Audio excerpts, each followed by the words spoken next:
I grew up in Graham, Texas, which is in north central Texas, south of Wichita Falls. And then I went to Texas A&M University and graduated from veterinary school in 1980.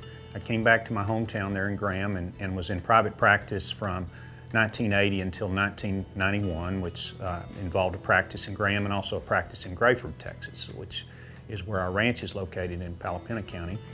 And I went back to school in 1991 and did some graduate training, and then I taught at North Carolina State University up until 2000. And since that time, I was with Pfizer Animal Health as a technical services veterinarian. I recently retired from the corporate life at the end of the year last year. And throughout that time period, I've been actively involved in our family's ranching operation in Palapena County, Texas. My family's been there since the late 1890s.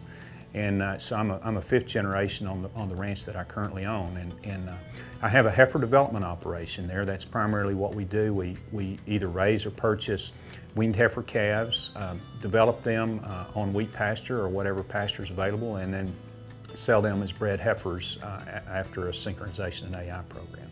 And a number of those heifers were purchased through Superior Livestock.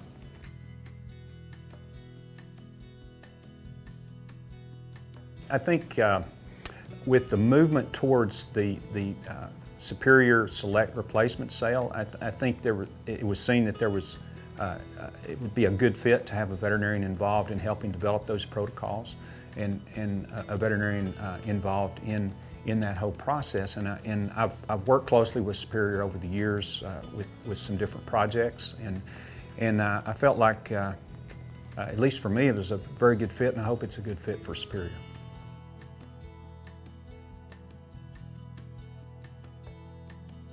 Well, I think first, as a calf, they need to basically follow the VAC 45 protocol that is already in place, with these 2 rounds of viral respiratory vaccines. The IBR and BVD viruses certainly also affect reproduction. So starting with the VAC 45 program, and then it's good to have brucellosis vaccination on top of that, and possibly also include a lepto vaccine in those young heifers.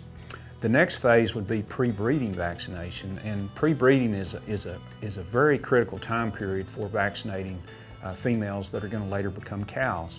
And during that time, if we can vaccinate just ahead of the breeding season, we can allow the peak immunologic response from those vaccines to coincide when they have the greatest disease challenge during breeding season or early in pregnancy. And that's a change for many. I see a lot of producers that do a good job with their weaning vaccinations, but fail to handle cattle at an additional time just prior to bull turnout or an AI program. So that would be a recommendation, certainly not a requirement for selling in this sale, but it certainly would be a good recommendation to try to vaccinate prior to the breeding season. After that, it would just be an annual booster to booster those vaccinations.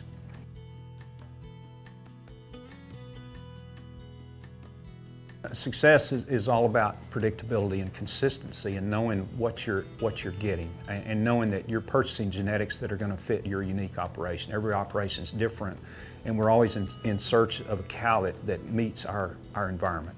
And by knowing the genetic makeup of the cattle that you're purchasing, certainly you can do a better job of matching that to your environment, and know consistently what you're getting. So it's much different than when you just have to put cattle together from many sources, and you wind up with much less consistency. So by purchasing through Superior with single source load lots from individual ranches that have good health programs, good genetic programs, you can obviously really ramp up the quality of cattle on your operation.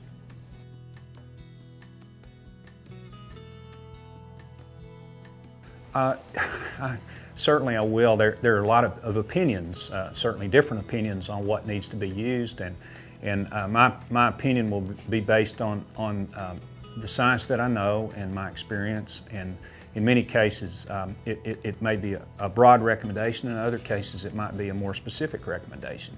But more important than what product you use is when do you give it? Do you give it at the right time, and do you handle the product properly? That's the area that I find we fall down on the most, not necessarily selection of product, but in how we handle the product and when we give it, because that's extremely important.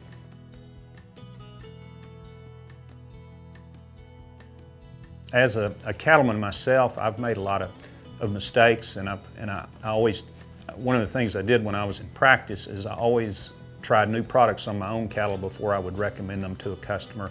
Or a client. I still somewhat do that today. When new things come out, I read as much as I can, and I tend to want to wait it out and make sure that those products are going to actually be what the preliminary information is stated.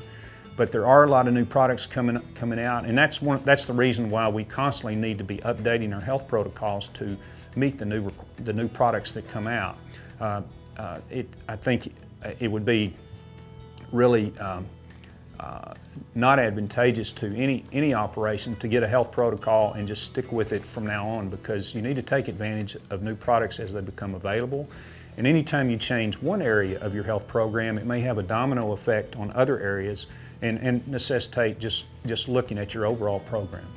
But one thing I really want to emphasize is that you need to first work with your local veterinarian and follow their advice, because no one knows your unique operation like they do, and no one knows the diseases that are present in that geographic area like your local veterinarian.